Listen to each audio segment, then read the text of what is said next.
So here's the deal. There's a specific reason why I wanted to watch this video, and it's not that I got like I don't know, rage. What is the word?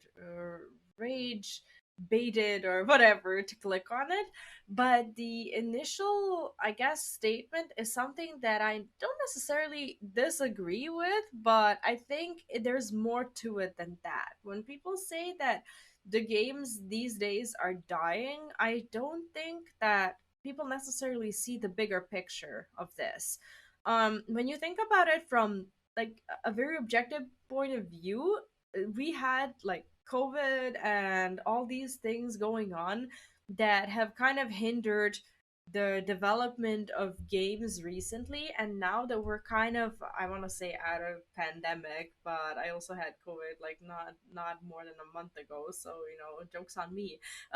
But what I want to say is everything that didn't happen from like 2020 to 2022 is happening right now, and there is just so many games and so many projects being out or released or announced or whatever, and there's only so many people with so much time to play these games. And we've been having a crazy year when it comes to game releases, and I think 2023 is going to be even more insane. We're going to see even more games being released and announced and whatnot, and there's only so much time that you can invest into playing those games. When you think about like who the actual audience is, we're no longer the first generation of gamers, all being, I don't know, 15 years old, sitting in high school, having all the time of the world to play these games. Well, I guess the only thing that we would be lacking in that scenario is money to purchase them. But some people have successfully managed to go through these obstacles as well. What I want to say, without further rambling, is that we now have responsibilities. It's either, jobs or families or whatever.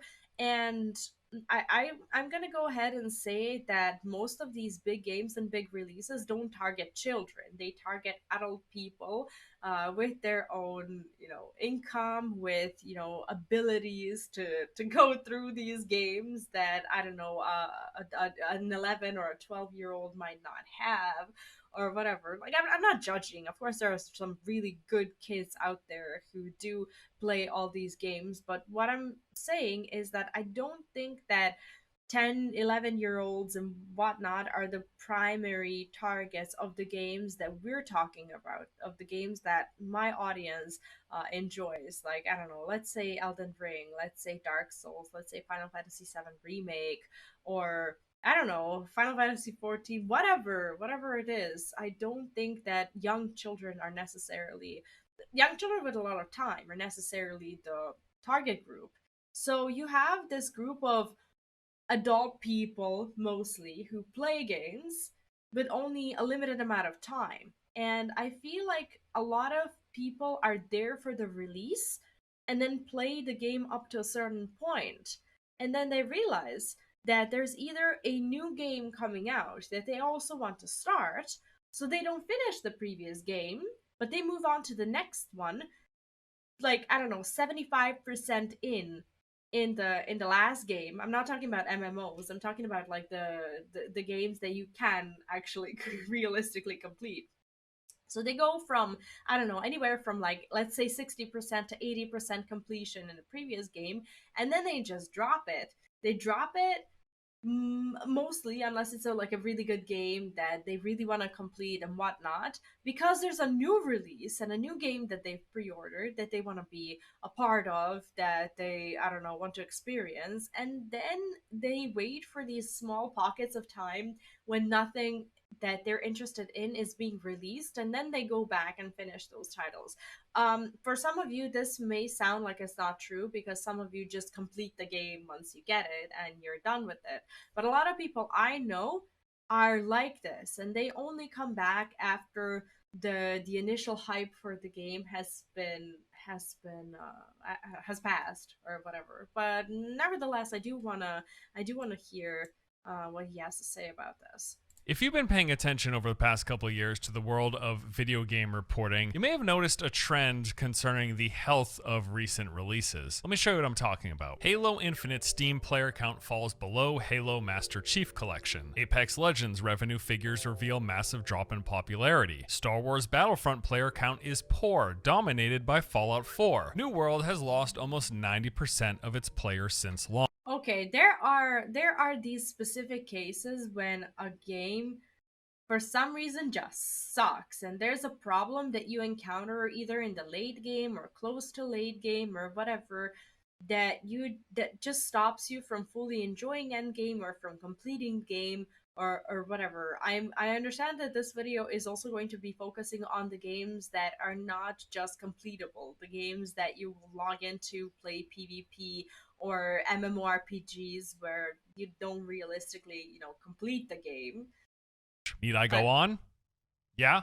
Okay. Realm Royale lost about 95% of its player base. The Division player count has dropped 93%. For Honor now has 95% of its player base lost, worse than Division 1. Anthem's player count paints a very grim picture. Lost Arc peak players down 80%. Elden Ring concurrent player count has dropped dramatically, almost 90% losses. We are obsessed with concurrent player counts in games. Specifically, we're obsessed with how many people are leaving a game and how many people are still left. And it's I don't know. I think like this new trend of talking about leaving the game, I understand that it is in fact leaving when you don't play a game anymore, but how did we get from, just having fun in a game and just not playing the game anymore when you don't have fun with it or when you're having fun with something else and then coming back? How did we get to the point where it's so dramatic every time you stop playing a game, every time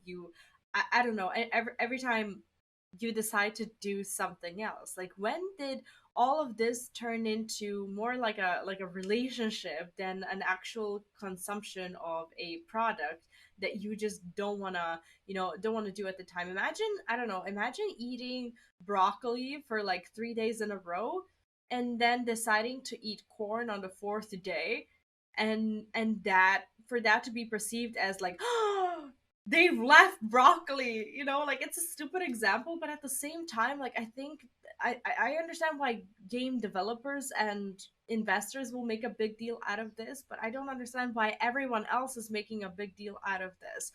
The fact that someone is not playing a game at a certain point of time doesn't mean that they've left. They might come back. They will play the game when they enjoy it again, or if there's something wrong with the game, they might play the game once the game is good again, or once something that they don't like is fixed, or whatever. It's like everything is just so dramatic these days.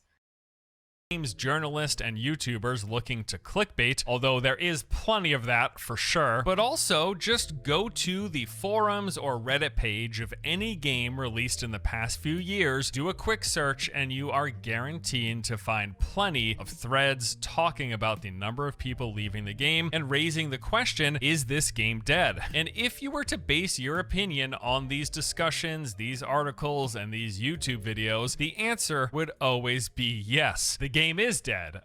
Every game, in fact, appears to be dead or dying.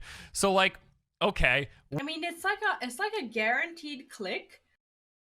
If you make these videos, if you say, like, I don't know, is WoW dead? Is this the next WoW killer or whatever? For years, these have been like the clickbait topics that were guaranteed to get views from people who are either feeling initially apocalyptic about World of Warcraft or just angry that someone is even entertaining the idea that WoW might die one day. So it's either rage or the need to feel justified that makes you click on this video. And I think it's similar with so many of these games that are now dying.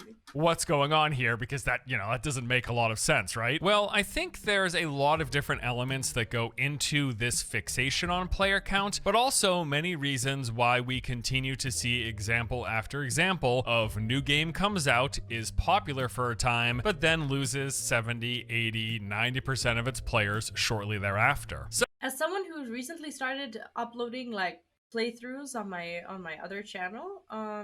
Or oh my god, I'm gonna upload this on that channel, so it's this channel, Rambles. Um, I've started to realize that if I play a game on its release and I start uploading those playthroughs, I have a window of about, I want to say, a week maybe to complete the game and publish the playthrough on the channel. And and if I happen to not complete the game and come back to it after, like, I don't know, a week or 2 weeks, and by the way, sorry about the noise, I have construction works next to my building again, so yeah, lovely times to be watching this video.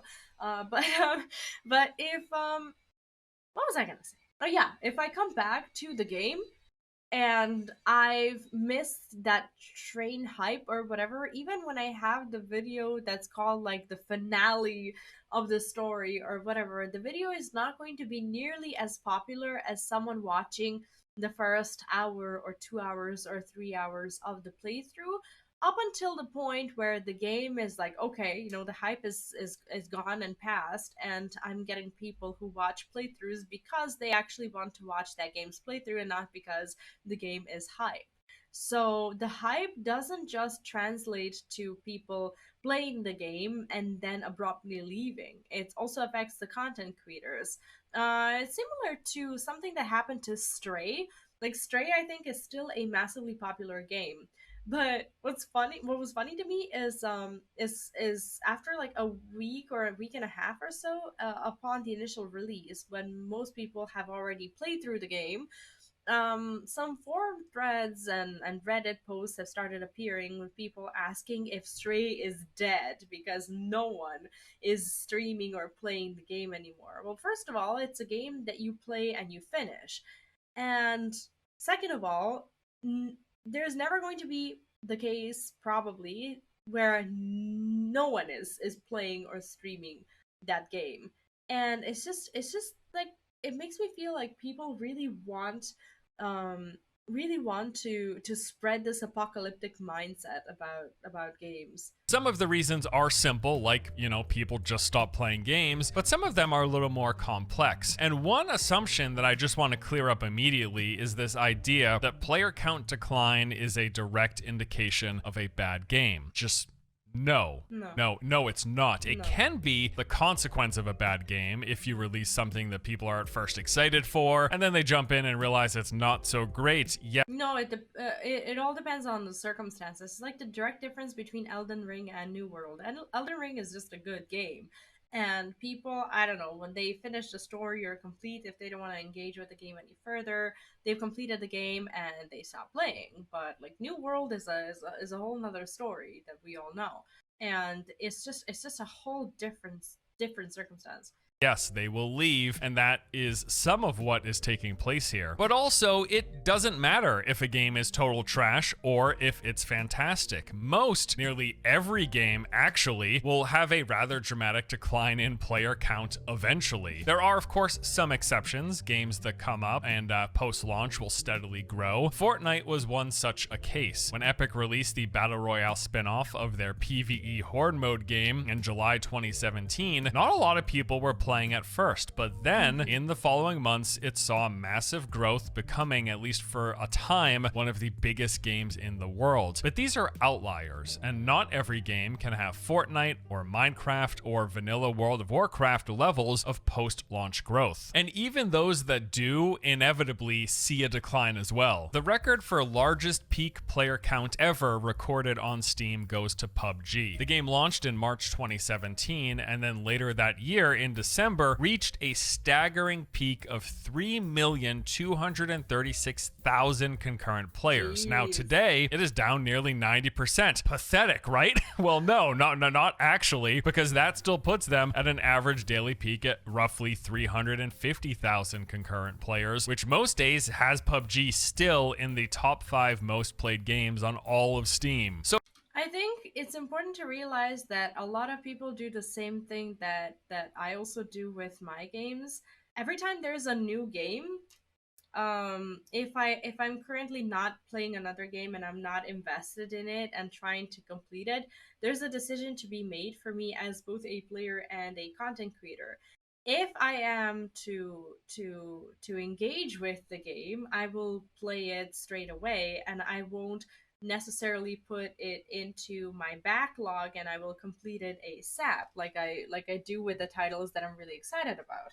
And then there are titles that I am excited about, but I also either can't afford playing them right now because the community is just not too hyped for it, or because I'm doing something else at the moment, or because it's not as good of a game, or as attractive of a game to me, that but I still want to play it, so I put it into my backlog. So what I do have is a backlog. This is not even like 30% of my backlog, because I keep like game titles that I want to play written somewhere, and then when I have time, I just like cut them into little pieces of paper, and basically I throw them into a jar. But this is my backlog, and once I get those other titles in, I guess it'll be just full.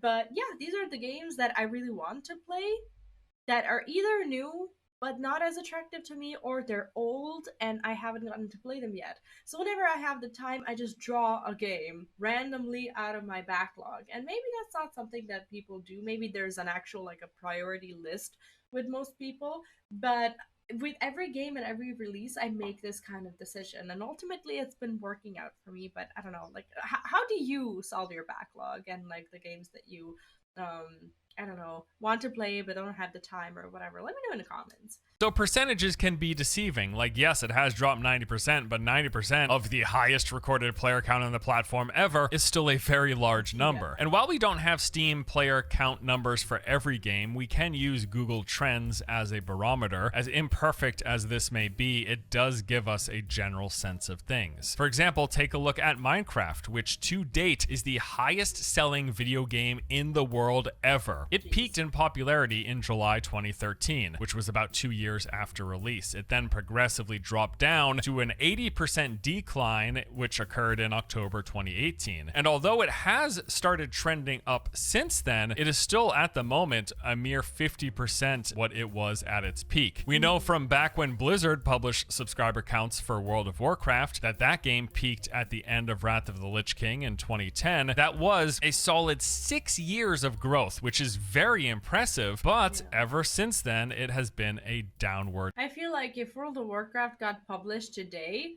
and it like the whole thing would just look a lot different, because World of Warcraft is this unique example of a game that brought something so new to the mmorpg genre. And if it happened, if World of Warcraft was to be released like these days, I feel like with so much competition, although maybe the competition would look the same, because a lot of that competition have looked on World of Warcraft and developed their own games.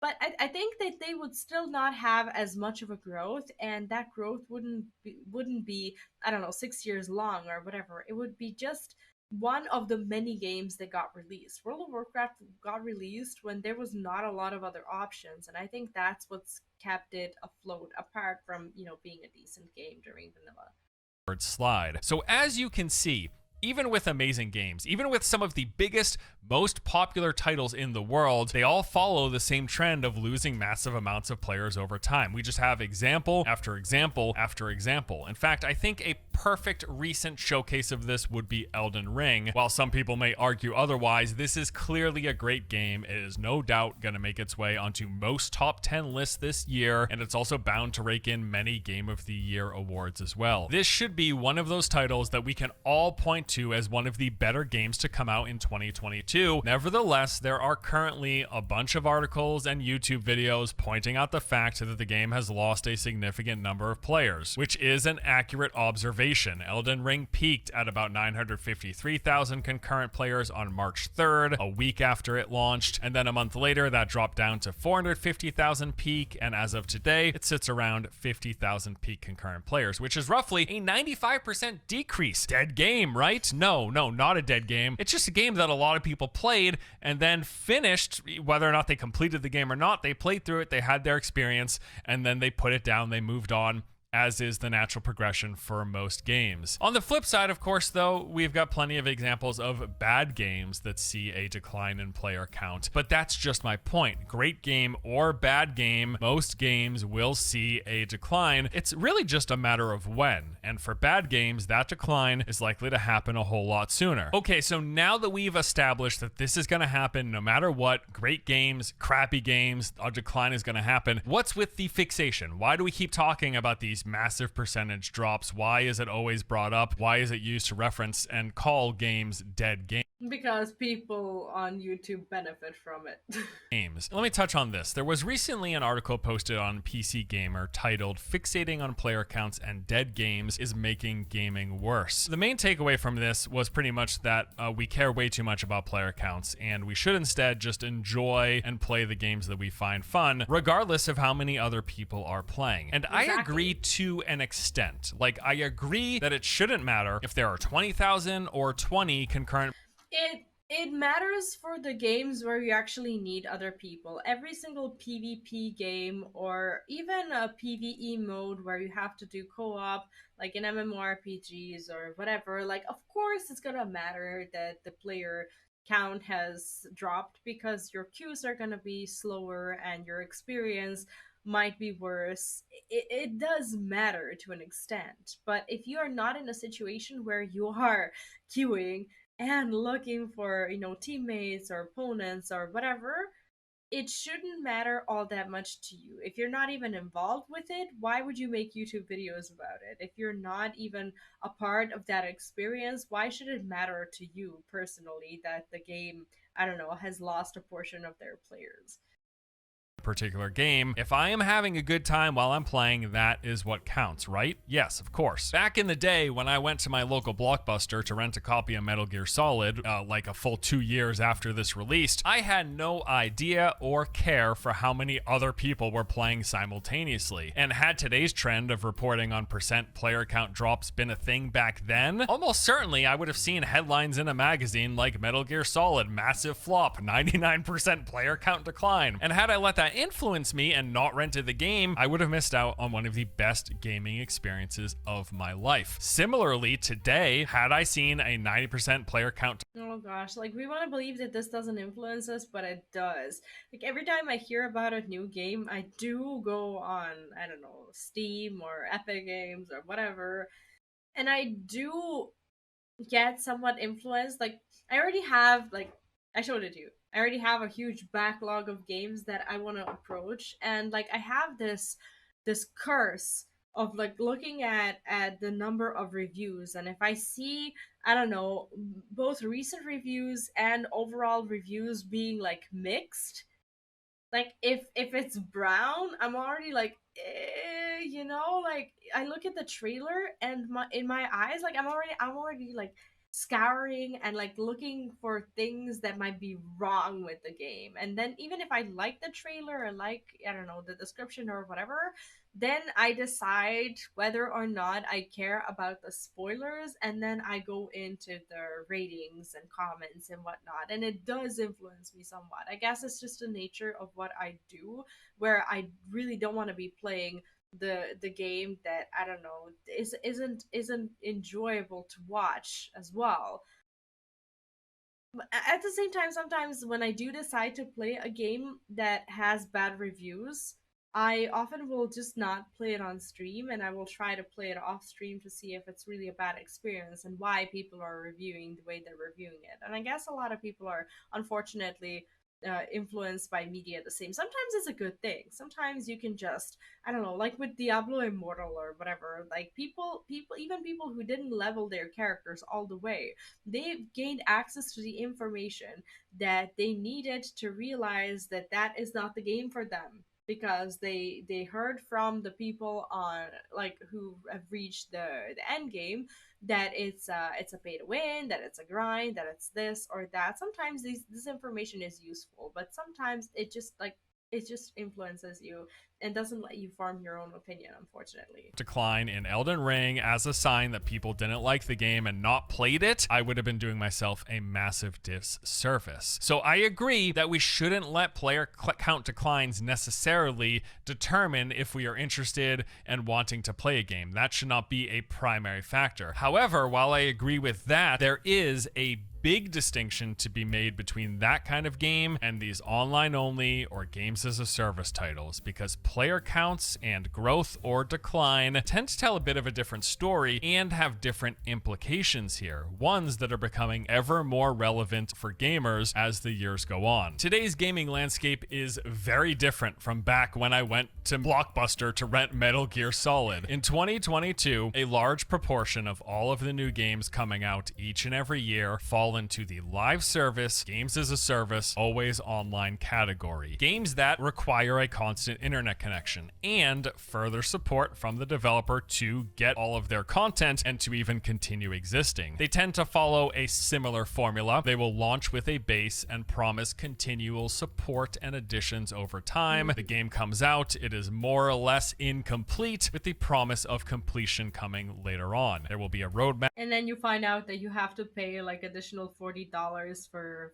DLC somewhere along the way, and you're just like, of regular planned updates, seasons that will bring in new content and progression goals, weekly events to keep you coming back, so on and so on. This is the case in just about every genre. AAA FPS titles like Call of Duty, Apex Legends, and Overwatch. Looter shooters like Destiny, Division, and Warframe. You got the MOBAs, League of Legends, and Dota, MMOs, World of Warcraft, Final Fantasy XIV, ESO, Guild Wars 2, so on and so on. But even games and genres you might not expect, like some mostly single-player RPGs, turn-based games, card games, nearly everything has become a live service that is tied to a server and promising that there will be more of the game to come. And for these titles, if there isn't an active player base spending money or new players buying the game to fund further development, update plans might get delayed or even canceled altogether. That content roadmap that they launched with, if not enough people bought and are playing the game, just forget about it. It might as well have been a hallucination. So when a new game launches and the player base tanks, there is a significant chance that promises the developer made about what the game will include later down the road, they are going to change. And for this reason, it is probably best not to purchase a game based on what is promised to come, but based on what is currently in the game. But it's also for that reason that I think players are so keenly interested and constantly talk about concurrent player counts. But not getting like some future promise updates or content patches or DLC or expansions, that's one thing. Even worse is games just getting shut down. Being a lifelong fan of MMOs, I have seen this a lot. Games that I've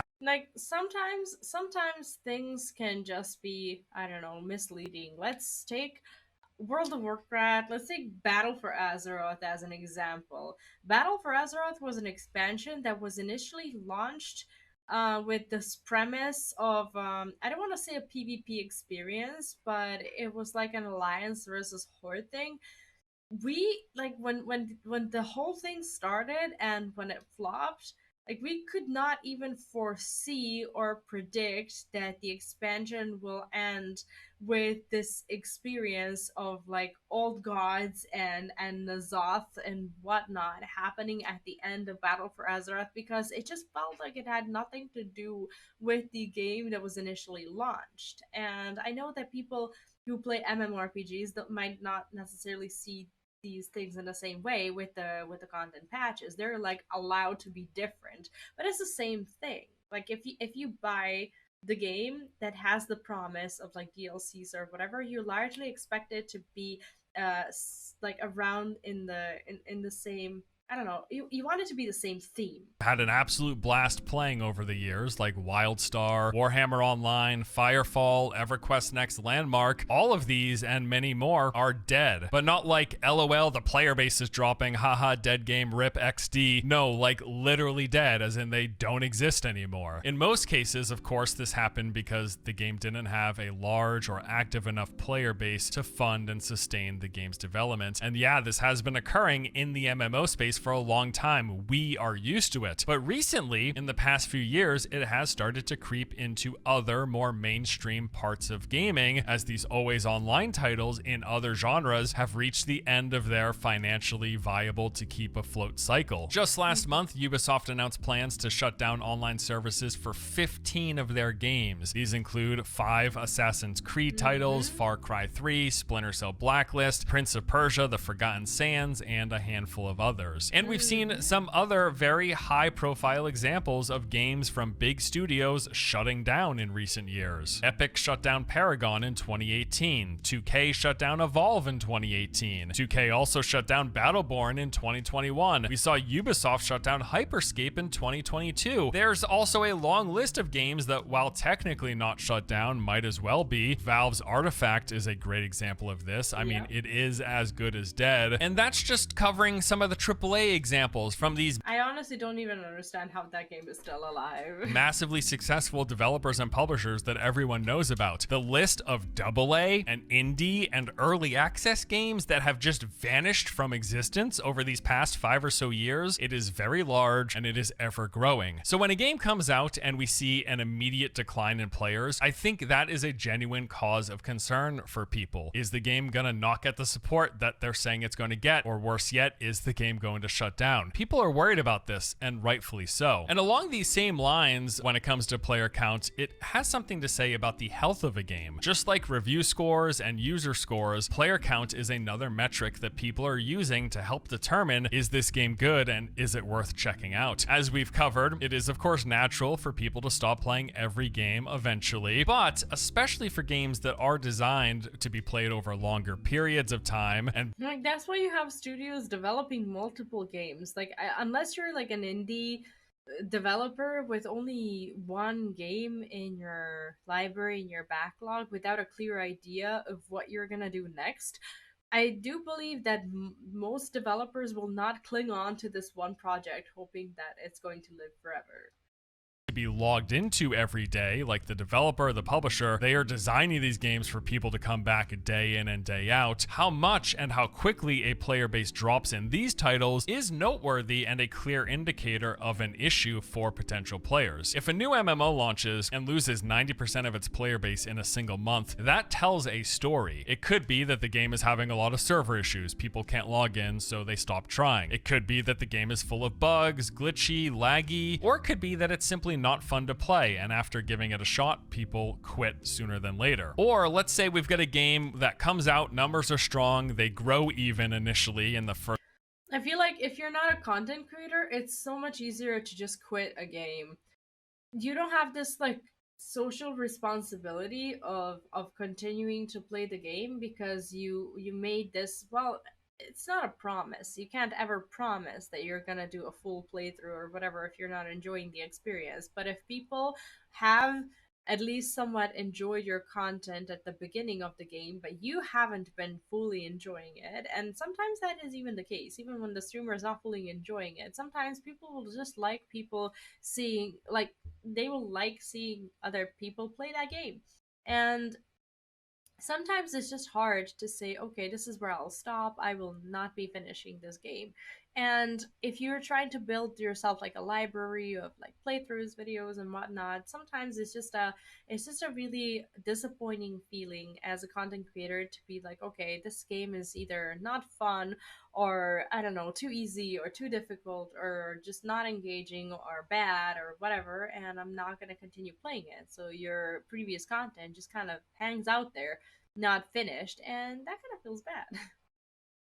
Weeks, but then they start heavily declining after a month or two. This could be an indication that the late or the end game content is lacking. Player count is just one factor. Like you don't get the entire story just by looking at these numbers. But if you take player count and you add in player experience, the discussion that's happening online around these games, then it starts to paint a picture of what the larger issues may be and what could be causing player decline beyond that natural drop that every game, even the best games in the world, all see. And that is interesting for the current as well as the potential players. And then there's just the fact that Everything is vying for our attention, and there is way too much of all of it. There are too many live service games that want us playing every day, all day. And with how gaming is at the moment, I think much of the fixation on active player count just stems from people not wanting to waste their time or their money. As Yeah. much as you can just enjoy a game for what it is in the moment, there is a big draw for a lot of people to spend their time on something that will last. Like, I really enjoyed Firefall. It wasn't perfect, but I had fun playing over the course of a few years. Firefall no longer existing doesn't take away the fun that I had, but on the other hand, there's a functionally infinite number of games that I haven't played, more games than I will ever play in my lifetime that I could have played. So would my time have been better spent not on Firefall, but say playing Final Fantasy XIV? I don't know, maybe. Like with anything in life, making a decision to do one thing is a decision to not do literally everything. It's like people find these things to be so dramatic. Let's say if you're playing like a story driven game where your decisions matter, sometimes you I don't know, have to make a choice, and like that choice matters. And when you're playing a game, it's like but this is going to affect how I don't know, how I proceed with the game or whatever.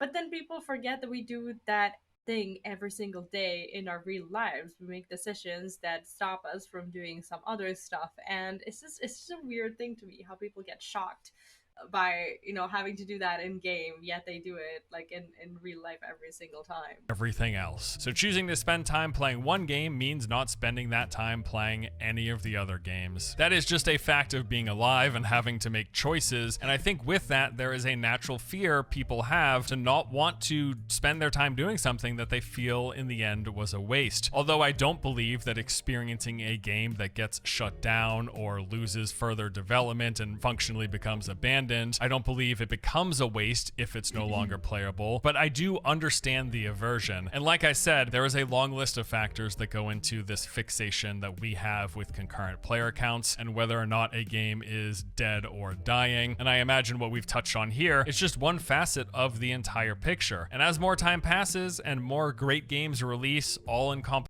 with each other for our time, this isn't going to get any better. We are going to keep fixating on player counts, on discussions around forums and articles, all of this. This isn't 2004, when WoW came out and there were like one or two other good MMOs to potentially play. Nowadays, there are hundreds, if not thousands, if not hundreds of thousands of great games that we could just boot up right now and play instead. And that list will just keep on growing with time. So And that's scary because you only have so much time and so many years in your life. And if this is something you love and you know that each game you love is like 50 hours long, you're just like, I don't know.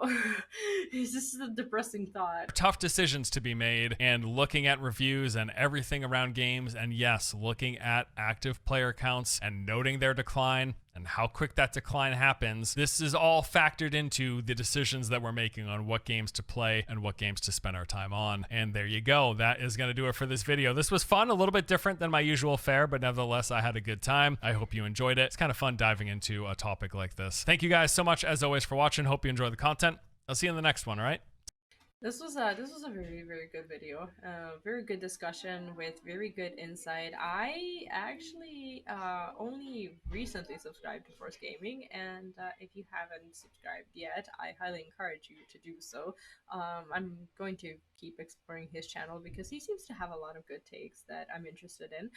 But yeah, when it comes to me as well, that is going to be it for today. If you did enjoy this monologue of mine and this reaction, yeah, just make sure to subscribe to the channel. There's plenty of reactions and playthroughs uploaded every day.